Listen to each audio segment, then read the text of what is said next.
Tuhan bersamamu.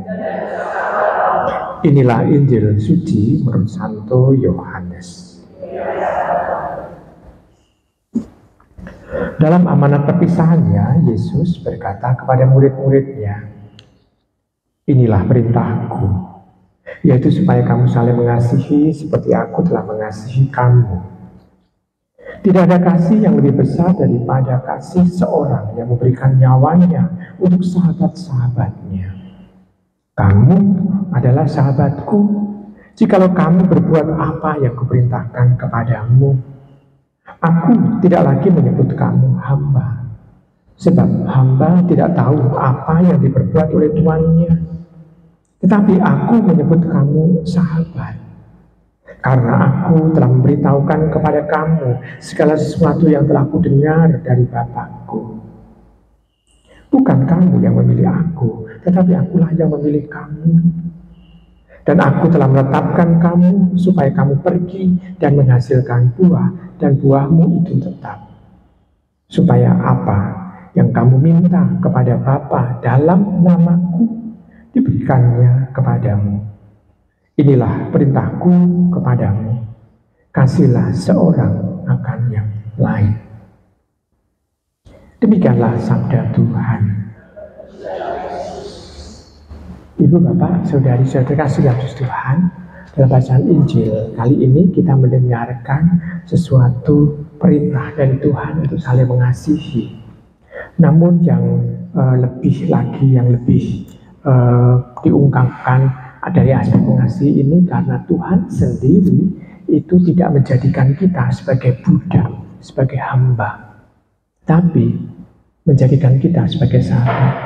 Karena sahabat berarti tanda bahwa dalam baptisan yang kita terima sebagai murid Tuhan, kita sudah diangkat sebagai anak-anak Allah, karena Tuhan Yesus sendiri adalah anak Allah. Maka kalau kita sebagai anak-anak Allah, maka yang ada adalah sahabat, bukan hamba, bukan budak. Kalau demikian, martabat kita diakui sama. Nah, hanya masalahnya adalah kalau Tuhan itu sahabat kita, apakah kita sudah mirip dengan Dia? Ini pertanyaan tersendiri untuk kita. Apakah kita sudah mirip dengan Tuhan Yesus dalam tindakan maupun juga dalam kata? Dalam tindakan karena relasi dengan Allah yang cukup dekat, sehingga tindakannya memperlihatkan kedekatan itu dengan Allah. Dalam sabdanya pun, warta yang dia katakan itu juga memperlihatkan kedekatan dia dengan Allah. Apakah kita juga sudah memperlihatkan itu dalam kehidupan kita sehari-hari sebagai seorang sahabat? Karena Tuhan sendiri itu mengatakan bahwa engkau adalah sahabatku karena engkau mengetahui apa yang ada dalam hatiku. Jadi tidak hanya tindakan, tidak hanya kata-kata yang kita ketahui, tetapi apa yang dirasakan oleh Tuhan. Nah, Ibu, Bapak, Saudara terkasih dalam Tuhan, maka kalau demikian, salah satu tolok ukur tindakan baik kita bukan karena kita mau memenuhi sabda Tuhan, enggak. Namun kita bisa merasakan seandainya Tuhan itu ada sekarang, apa yang kira-kira akan dilakukannya.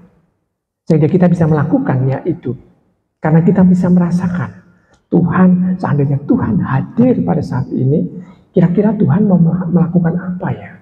Maka kita itu melakukannya bukan pertama-tama karena nas firman Tuhan, tetapi karena kita merasakan, ikut berbela rasa dengan Tuhan untuk melakukan tindakan kebaikan itu. Karena kalau kita hanya berdasarkan kata-kata dalam kitab suci atau dalil dalam kitab suci, maka kita seringkali ketinggalan zaman. Kenapa? Karena Tuhan Yesus hidup 2000 tahun yang lalu. Sedangkan kita hidup zaman sekarang. Tapi kalau kita berbela rasa, maka kita bisa mengaplikasikannya atau melakukannya sesuai dengan konteks kita zaman sekarang. Sehingga sabda Tuhan itu bisa up to date untuk kita hidupi, karena kita adalah sahabat sahabat dari Tuhan. Nah, selain itu juga kita bisa melihat bahwa pilihan ini bukan karena kita memilih, tetapi karena kita sudah dipilih oleh Tuhan untuk bisa melakukannya. Jadi kita menjadi sahabat Allah itu bukan karena pilihan kita, tapi karena dipilih oleh Tuhan sendiri. Buktinya apa?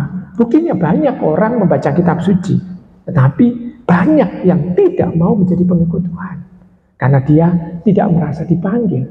Sehingga dia pun hanya membaca kitab suci karena hanya sekedar belajar saja, tetapi tidak menjadi pengikut Tuhan. Sedangkan kalau kita justru sudah dipanggil, lalu kita dibekali dengan sabda itu, maka mau tidak mau kita mencoba dalam mengenal firman Tuhan, kita harus giat untuk membaca pula.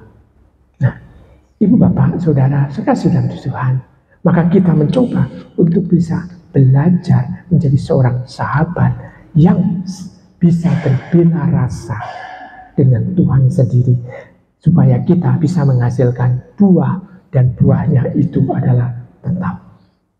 Nah, maka Ibu Bapak, Saudari-saudara yang terkasih dalam Tuhan, wujudkan tanda kasih itulah karena kita bisa melakukan sikap sebagai seorang sahabat yang bisa berbela rasa. Selamat merenungkan.